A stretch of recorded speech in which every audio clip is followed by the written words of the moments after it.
Hello, everyone. It's October the 7th on Wednesday. Regretfully, again, I've got to report to you that we've lost 8 more additional West Virginians since Monday. Our 362nd death was an 82-year-old male from Kanawha County. Our 363rd death is 64-year-old female from Cabell County. 364th death, a 72-year-old male from Cabell County.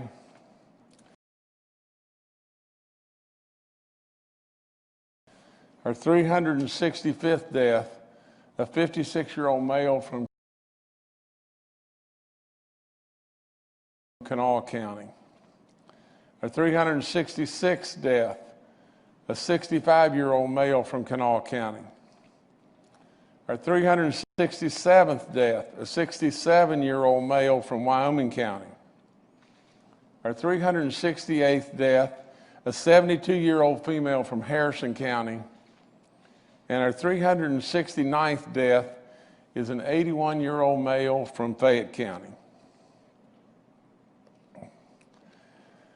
Oh, I sound like a broken record, don't I? But it is so important to me and my family, Kathy, all of us, and all West Virginians that these people, these great West Virginians, don't become just a number.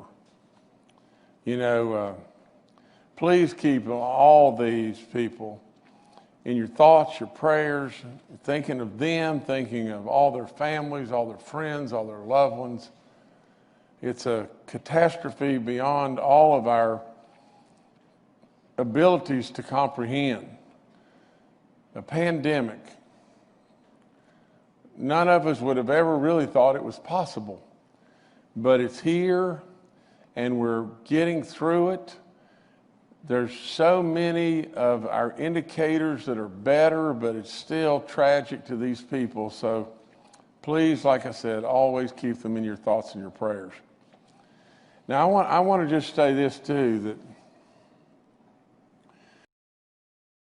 you know, one of the great people that works with me every day is Jordan Dameron.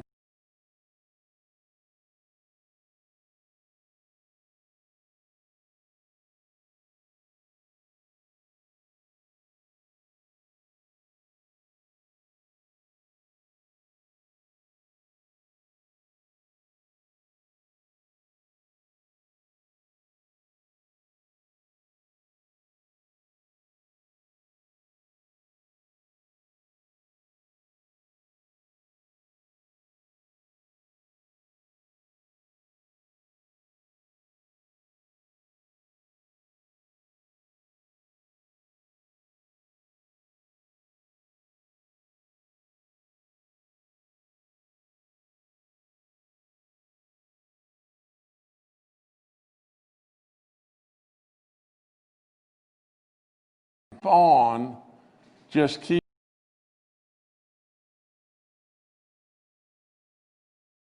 on. So West Virginia, you're superstars beyond belief. I love you with all my soul, and sure, we are dealt a tough hand and a cannonball right to the stomach, but we're going to get through it. We're getting through it. We've got great West Virginians we've lost, but we're going to win the war. Surely we have problems in the battles, but we're going to win the war. And for that, I hope and pray we always remember all those we've lost and all those that are helping so much.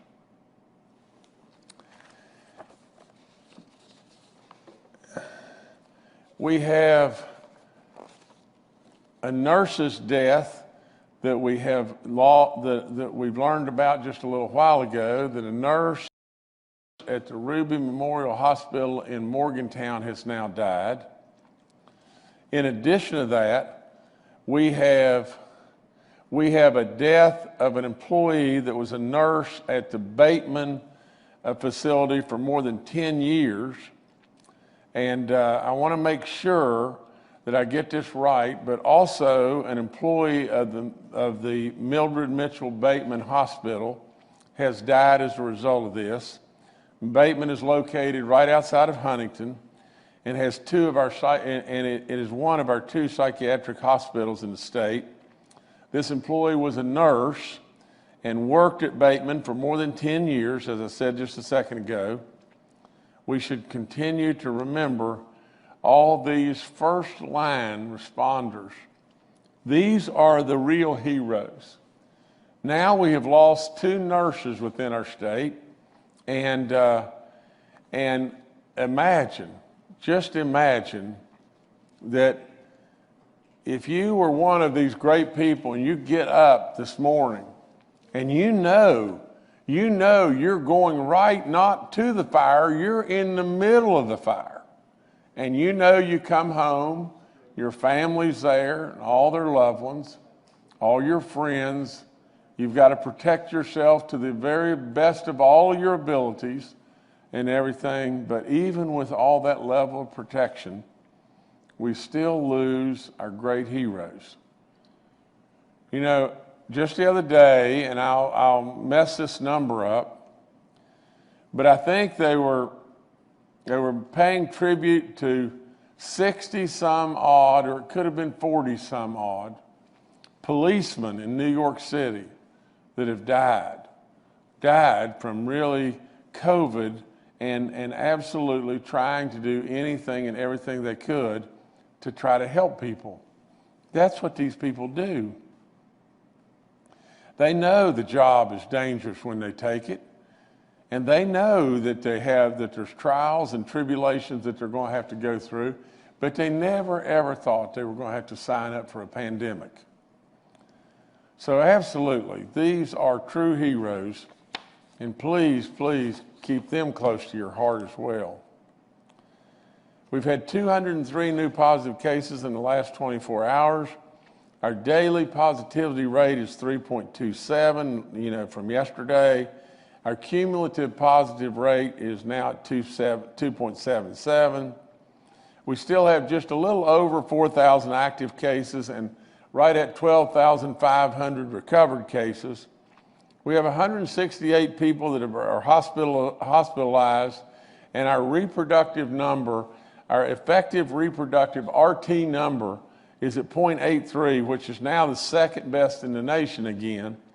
And that's really, really, really good stuff, because that means whatever we're doing is working from the standpoint of our mask and our testing and isolating and finding those spreaders and cutting them out and everything.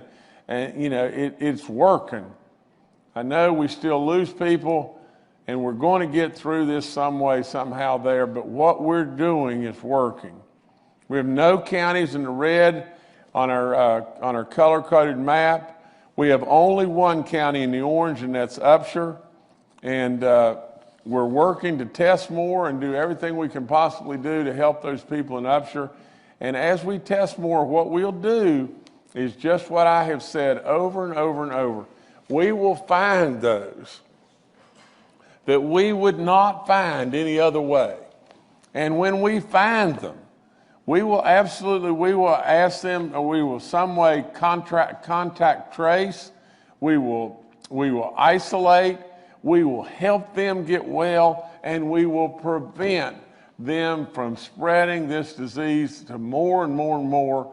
And we just keep running the same Groundhog Day over and over and over unless we can find the spreaders. So by testing more, test, the more we test, the more we'll know, and the better off we'll be. Today we're going to be in Upshur County, with doing additional free testing. I encourage everybody in the county to come out and get tested today, because it will help not only you, it will help all of us to find out information. If we just pick up one spreader, we'll be able to stop this thing right in its tracks. We can't do it unless we know. We have 18 outbreaks in our schools right now, with 50 confirmed cases in the public school system reported by the Department of Ed.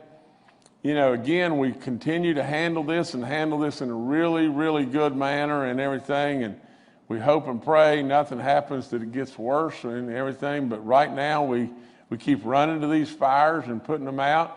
And really and truly, I think we're doing a really good job with this. Our long-term care facilities we have 41 outbreaks in our long-term care facilities right now. We have 13 outbreaks in our churches in 9 counties. Mason and Doddridge are new counties that have joined Upshur, Logan, McDowell, Tucker, Harrison, Fayette, and Kanawha counties.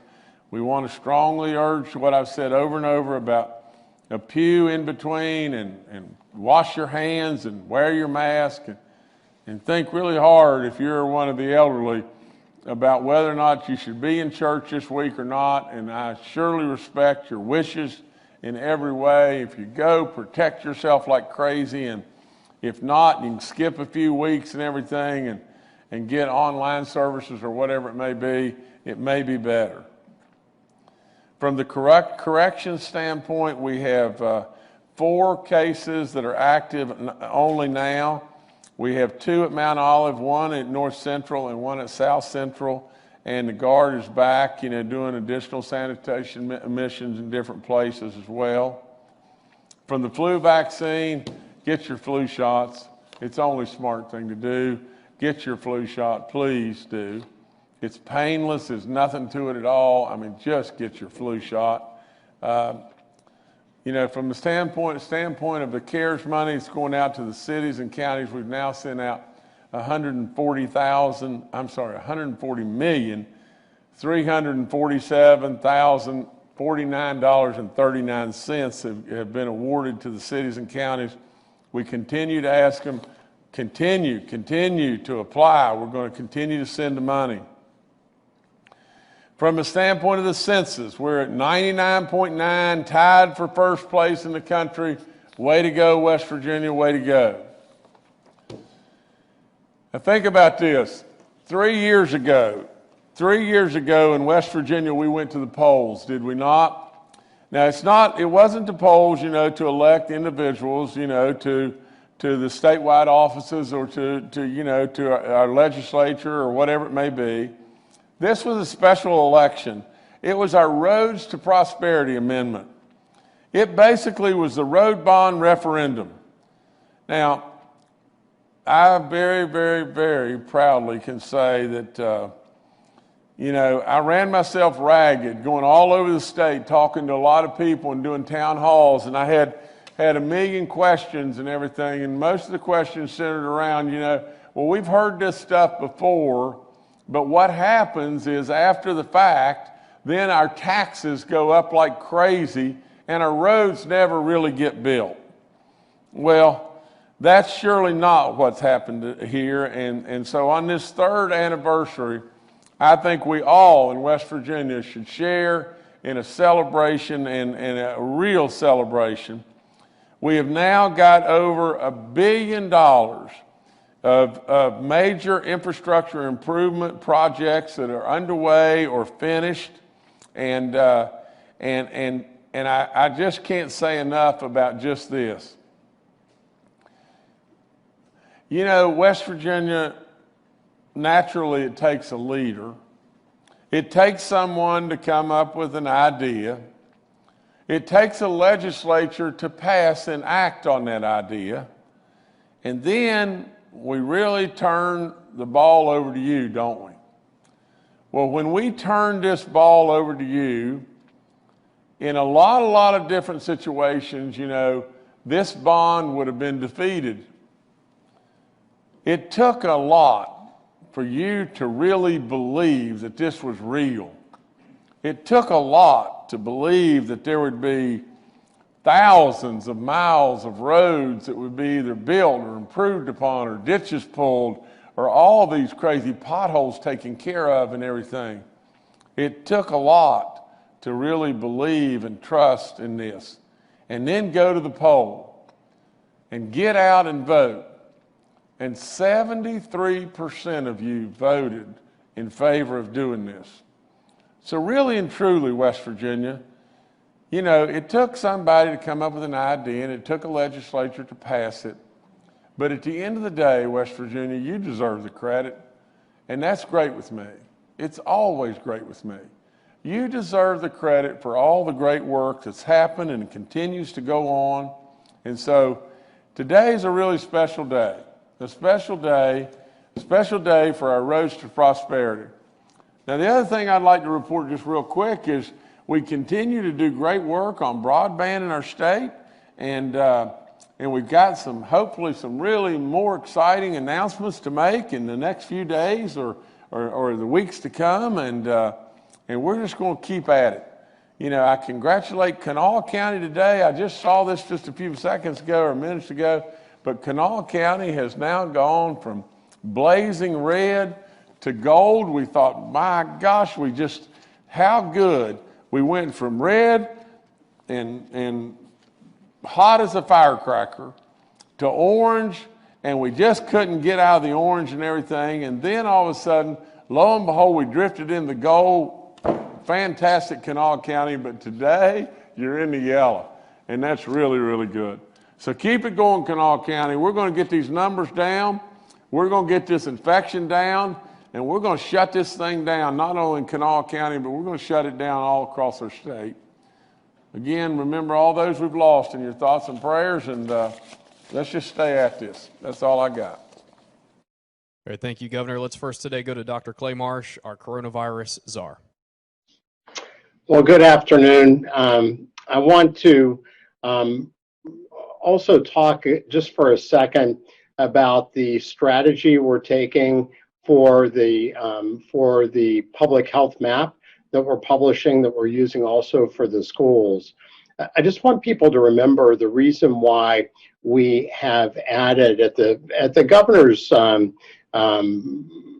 challenge to us, added the percent positive rate to the incidence rate. People have been reaching out and have been saying, why don't you just use the infection rate like we have seen from sources like the Harvard Global Health Institute?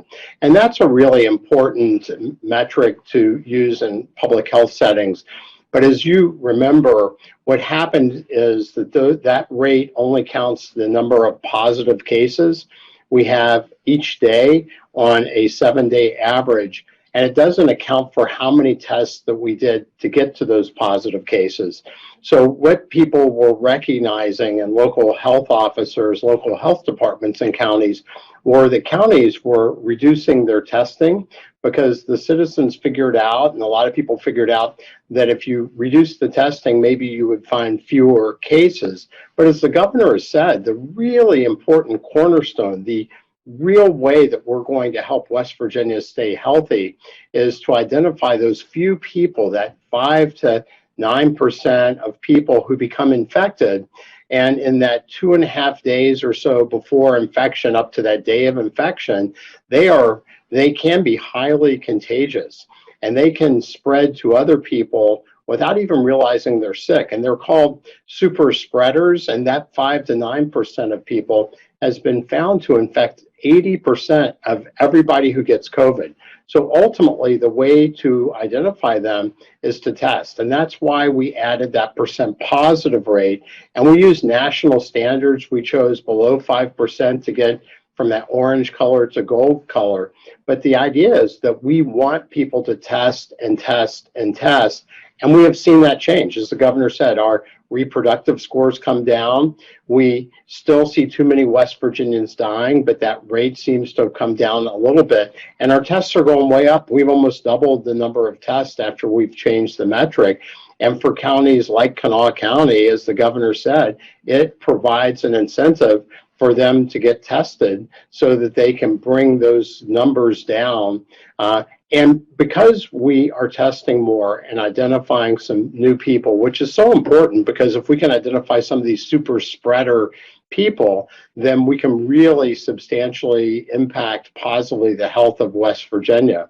But what we will see initially is the infection rate will go up. The Harvard metric will go up because we're identifying more people. But as we can get those people isolated and not able to infect others, then we know that over time that infection rate will come down too. So what we're really looking for is we're looking for an approach, as we have continued to evolve our strategy, to be able to test a lot, to be able to identify people who could be super spreaders, isolate them using contact tracing, reduce the death rate and the amount of COVID spread in the state of West Virginia in each one of our counties, and then also increase the number of tests that we do and keep that rate overall below 5% and even below 3%, which is even better. So West Virginia, we are working hard to try to make sure that we are providing the right tools for people to be able to be safe. And again, this map is not done to try to open all the schools. This map and this approach is done to try to reduce the spread of COVID-19, which makes schools safe, but also which makes West Virginia safe. And thank you for all you're doing to make that happen. All right, thank you, Dr. Marsh. Next to Dr. Amjad, our State Health Officer. Good afternoon. We've gotten reports from a lot of local health officers that they have noticed some other signs and symptoms that people have reported for COVID-19, that it's not just the fevers and the cough and shortness of breath that people have reported. They're also noticing people have had symptoms such as allergies or body aches or general symptoms of just not feeling well. So we encourage everyone out there that if they're having other symptoms, even the loss of taste or smell, or even allergy symptoms that are not your normal, to go and get tested. This is another reason why we have ramped up our testing across the state, that it is available to everyone nowadays, and that we are seeing these super spreaders or people that are not normally having the symptoms that they have during this season to go and get tested. Because as Clay mentioned, there are people who are having these symptoms or asymptomatic spreaders out there that are causing these cases that we are seeing. So we encourage everyone to not just look for those symptoms of a high fever or shortness of breath to get tested, because our local health departments are reporting these cases to us. Thank you. Good, thank you, Dr. Amjad. Next to Bill Crouch, Secretary of the West Virginia DHHR. Thank you. Good afternoon, everyone. As the governor mentioned, we are sad to report that an employee of Mildred Mitchell Bateman Hospital has died as a result of COVID-19. This employee worked at Bateman for over 10 years. She was a wonderful mother, daughter, and co-worker, and she received many accolades for the outstanding job she did at Bateman. So it's always difficult when we lose West Virginians, and this was one of ours, and we're just deeply saddened. Our thoughts and prayers are extended to the family, and she will truly be missed. Thank you. All right, thank you, Secretary. And last to Major General Hoyer with the West Virginia National Guard. Good afternoon. On behalf of the National Guard, we'd also like to extend our condolences to the family of our fellow state worker. We will keep her family in our thoughts and prayers. Today we received notice that FEMA will allow us to add to our cap of Guard personnel, so we'll go up to 400 employees, guardsmen, who will be 75% federally reimbursed. That will allow us to increase some additional support to DHHR epidemiology. We'll go up to 70 personnel supporting that effort. Exceptionally important that we continue to support DHHR in that effort. Today we had personnel in Nicholas County at the request of Secretary Crouch and Dr. Amjad. We're providing some additional support to Nicholas County to address some manpower issues in that particular county. As the governor and Dr. Marsh pointed out, it's about testing and about wearing our masks, and we are going to put a particular focus on supporting DHHR, local health departments, and some new initiatives that we will roll out related to and continuing to ramp up the testing over the next couple of weeks, and disinfection missions continue. I'd like to leave you with two last things related specifically to the National Guard. Unfortunately, today is the anniversary of the 1992 C-130 crash, where 6 National Guard personnel died in a training accident outside of Martinsburg. So we ask that you keep their families and their memories in your thoughts. Also, today marks 20 years since the start of Operation Enduring Freedom. I think it's important to know the role that West Virginia plays, and one of the first Special Forces units in Afghanistan after the September 11th, 2001 attack was a West Virginia National Guard Special Forces company led by some folks who still serve in our organization, but also the commander of that unit was retired General Russ Crane, who now works for DHHR. So we thank those folks for their great work and all the folks who have served over the past 20 years attempting to keep our nation safe. Thank you. All right, thank you, General. We'll now go to questions from members of the media. The first today from Paul Mullen with WCBC.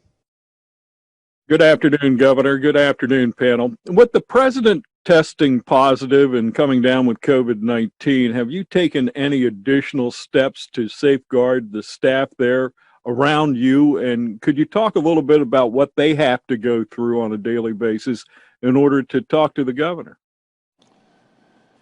Well, Paul, we've taken additional safeguards, that's for sure. We've, around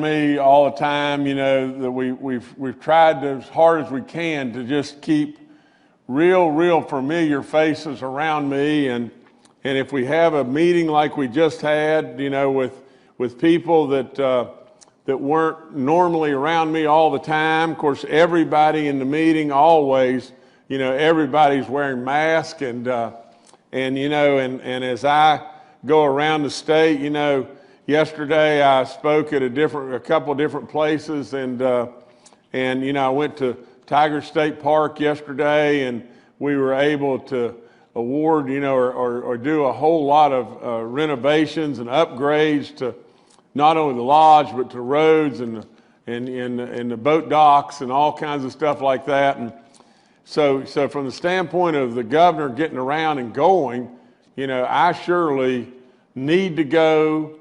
It's expected of me to go.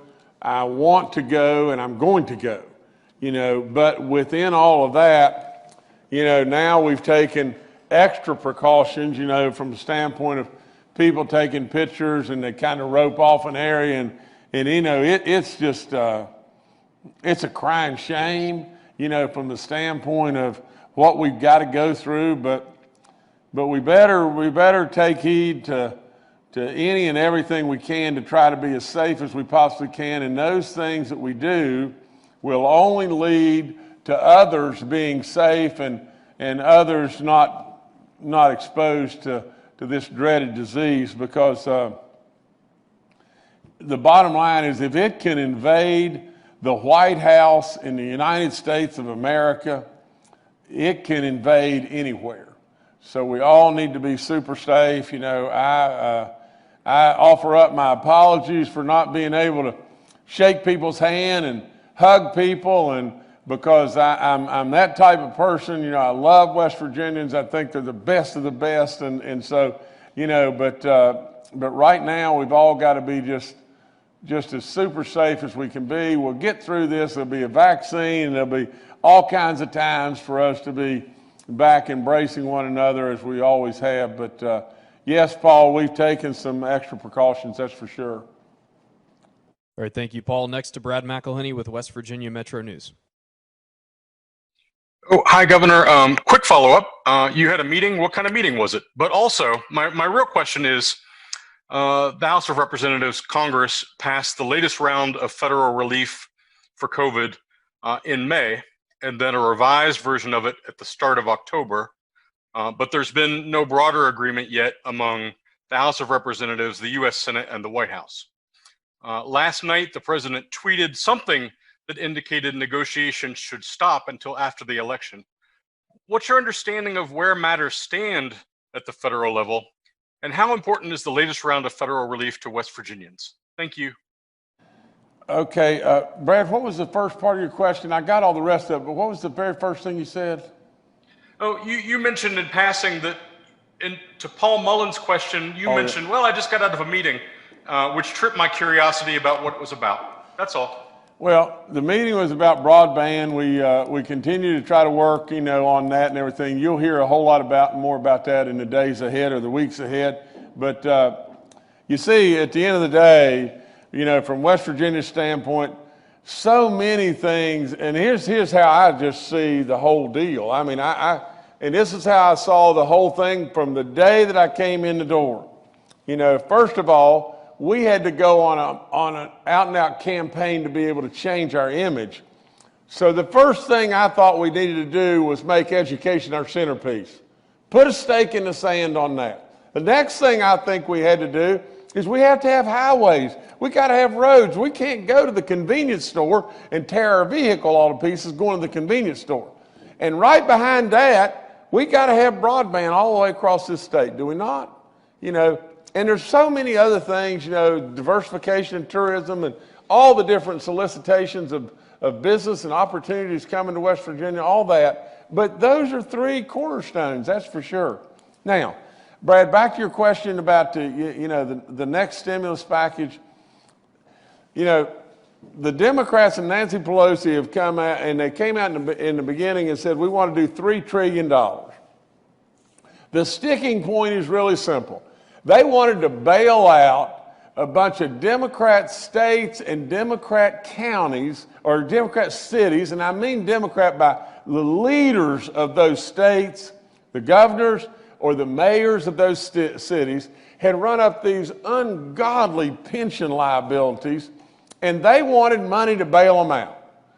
And the Republicans are saying, wait a minute, now hold on, stop. We want to be fiscally responsible, and we don't want to just throw money into something where people have mismanaged and not done their job. It's absolutely reasonable in every way. So there's an impasse, boom. And we can't get off get-go. Now the Republicans are at a point in time where the Republicans are saying, we're good with $1.6 trillion. Good heavens to Betsy, and the Democrats are saying, we want 2.2. Now, I really have believed, and it would be more Christmas comes early to West Virginia if there's a stimulus package passed. We don't need it from the standpoint of where we are right now. We have done amazing work with where we are, but we will have need as it goes forward, and there's so many others that are out there that are either lost their jobs or having tough go and everything that we can help. And absolutely so.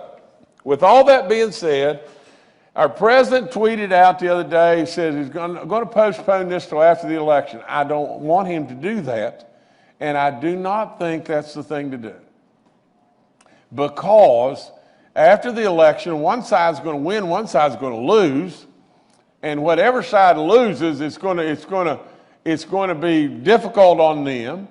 And from the standpoint of the lag, the time, you just think, Brad, right this minute, you've got restaurants that are super struggling. You've got all kinds of small businesses that are still really struggling. You've got people that are sitting wondering how in the world they're going to make it because they've lost their job. Their unemployment benefits, their bonus monies and all that kind of stuff is gone. What are they going to do? And so from the standpoint of postponing it, terrible. I just think that's not good. So from the standpoint of a hope in every way, very quickly the president pivoted and said, well, wait a minute here. Let's try again to try to get this thing finished and across the finish line. And I hope to goodness, I don't want to be disrespectful, but what goes on in Washington, good gracious, it's ridiculous. It's beyond all good sense. I don't know how any living human being can make a rational thought out of let's defund our police? How could anybody come up with something like that? But with that, you've got the sides, both Democrats and Republicans alike, and all they want to do is do the next gotcha to the other side. And I see Washington just that way, a gotcha deal. The people don't matter. The people should be the only thing that matters, but they don't matter. Really, it's just the next gotcha move and the next soundbite. So I don't know. I wish to goodness that reason would prevail, but I don't know if the last stimulus package will come this way or not. I sure hope it does, but that's all I can give you as far as the update on all of it. All right, thank you, Brad. Next to Jade Burks with WVVA. Good afternoon. This is Jade Brooks at WVVA. This might actually be a question better suited for Superintendent Birch, but for several days here in Mercer County, we've had one or two bus routes that couldn't run because there aren't any substitute bus drivers. Just wondering if this is a widespread issue across the state that we're seeing, and if anything is being done to hire additional personnel. Thanks. I can answer, I think, better than anybody else on the call, but let me just say this, and it's not very well. Superintendent Birch isn't here. He can answer it a whole lot better than I. I know we have a critical situation with substitutes, and we're doing everything in the world from being able to let the young people that are in our colleges and everything, from the standpoint they're doing their student teaching, that they could be an active substitute and get paid for it. Our State Board of Education is doing an amazing job recruiting people and everything to try to do any and everything that they can possibly do to fill these jobs and fill this need. But it's a real need and it's a real problem, but they're working on it. That's all I can tell you. All right, thank you, Jade. Next to Charles Young with WV News. Hi, this is Charles Young with WV News. Governor, you recently said you were working on plans to get the bars in Mon County back open. Could you give us an update on that and give us an idea of the kind of precautions and regulations that would be in place to prevent a repeat of what happened last time we opened the bars? Thank you. Charles, I think, we'll have a whole lot more on that on Friday. And I know that my general counsel, Brian Abraham, is in conversation with these people and everything. As far as the guidelines and stuff, all we want is just this, the level of spacing, the mask, different things that are just the normal protocol. We got overloaded there and everything, but I'm real hopeful that we can move forward with getting those businesses back, because you got employees and you got the same kind of situation. You got business owners, employees that need the job, need to work, and we ought to be able to figure this out, to be able to handle this in a safe manner.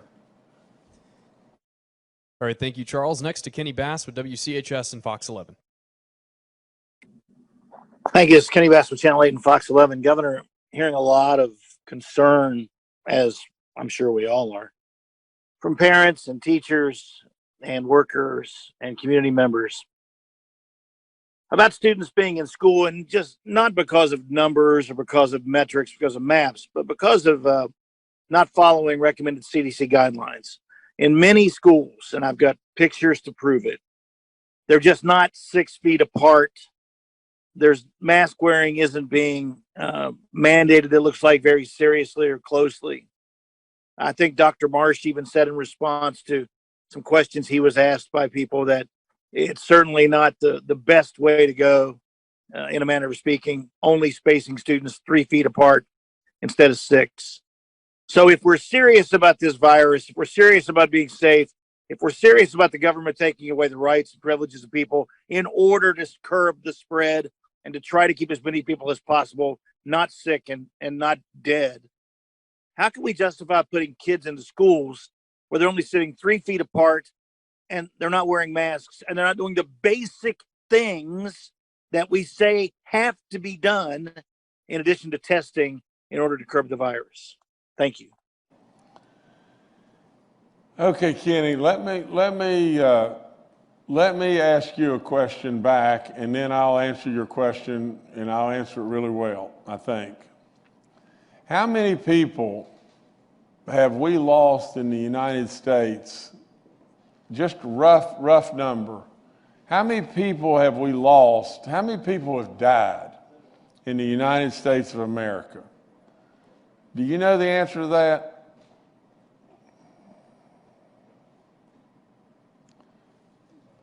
Kenny, can you hear me? Yeah, Governor, I can hear you. Did you lose me there? I mean, okay, I'll do it one more time. I'm still with you.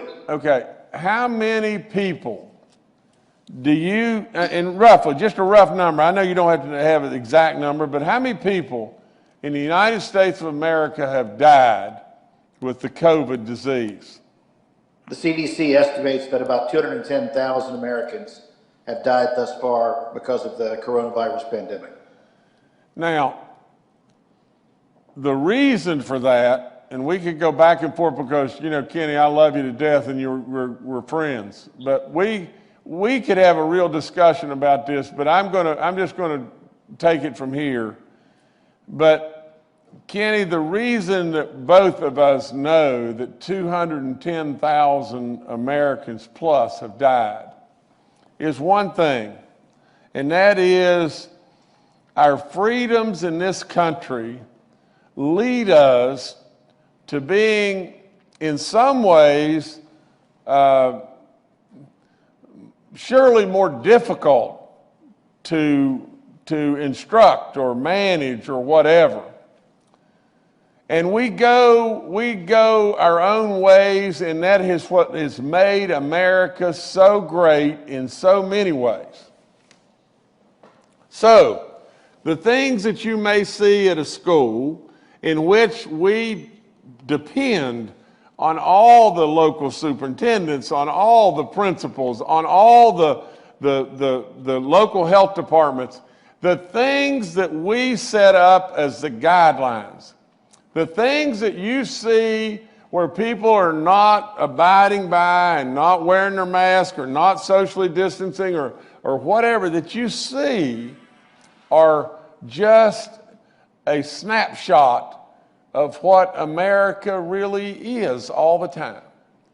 And whether it be, you know, that we're spoiled in some degree, or whether it be, you know, we just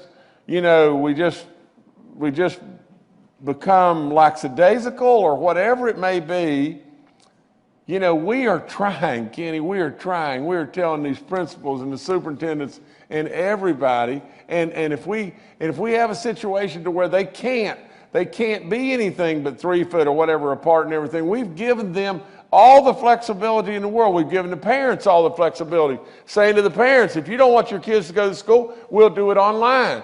You know, we put up all the points of light to, you know, to be able to do it online. We are doing every single thing that we know that is capable of us to be able to do.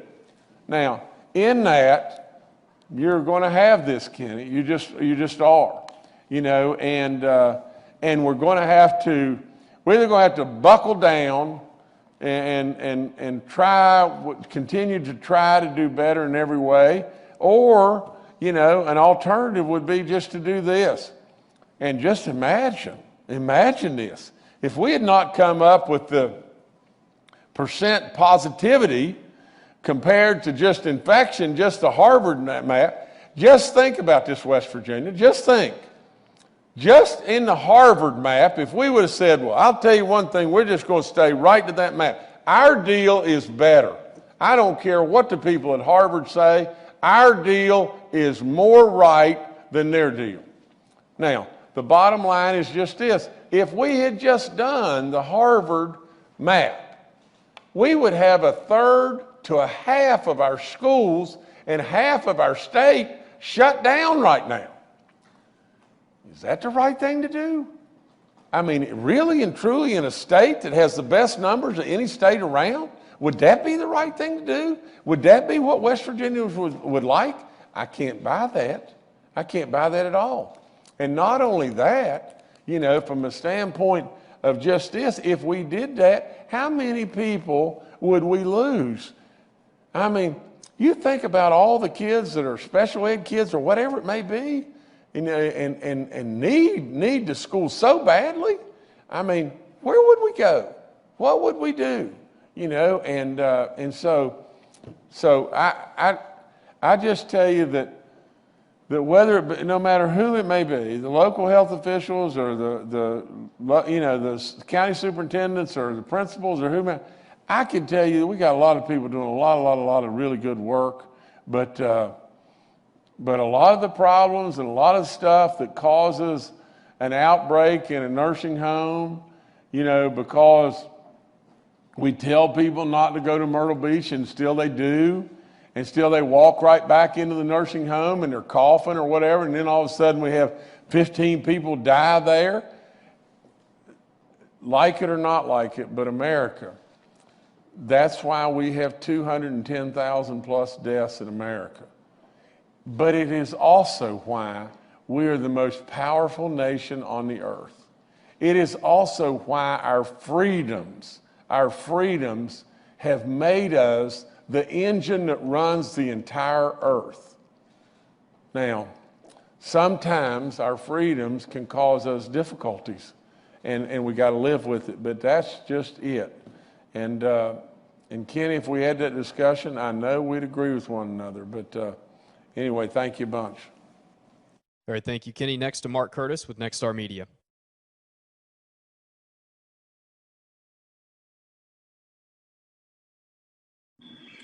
This probably seems like an obvious question, but I've got to ask it, and I'd like the governor and Dr. Amjad to respond. You mentioned the success of Kanawha County, but tonight marks the first night Kanawha County will have high school football. I believe we're the final county in the state to host any games, and we have 4 games tonight. What's your advice to people going, fans, players, coaches, everybody? This is going to be a big deal tonight.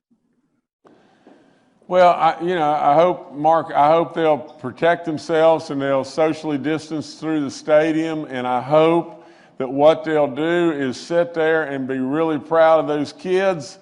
And I hope they'll all have a great big smile on their face and enjoy the right that we have to be able and the opportunity that we have to be able to go back to something that's halfway normal, and I couldn't be happier for them. I really couldn't. I know that there's always some level of risk, especially till we get to this vaccine, but I think tonight they should really celebrate, and I'm really happy, and we've, by the grace of God above, we came up with a new metric and everything, or Kanawha County and Mon County or whatever may have been doomed forever, so I hope they have a great time, and I hope everything goes really well. And we're going to keep up our testing in Kanawha County. We're going to keep it up in any of our counties, and you see, Mark, at the bottom line of the whole thing is just one thing, and that's just this: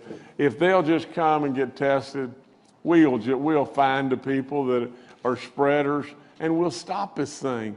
To the very best of all of our abilities, it's the only way in the world we can find them. You're not going to find any eggs on the egg hunt if there's no eggs out there. We have got to be able to have the test. So please, if the people that are going to games, if they'll do one thing that is the most important thing for me, is this: enjoy the game. Love the kids, love the kids. And then, if they would, please look and go get tested. Every last one of them, go get tested. Because you may very well be the one.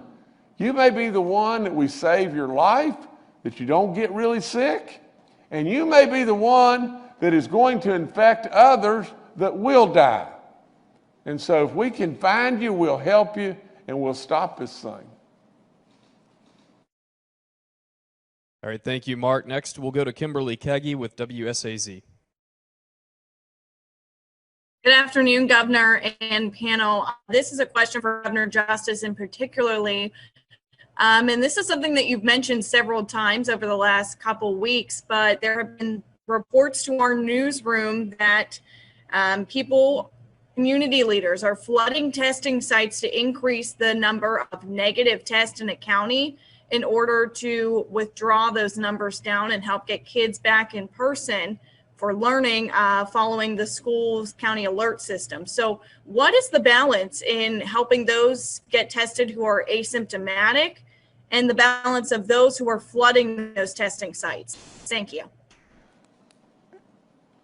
I think two or three things. First of all, by those flooding the testing sites, you're getting a better cross-section of the entire county than if we were just testing the sick. I mean, that makes complete sense, does it not?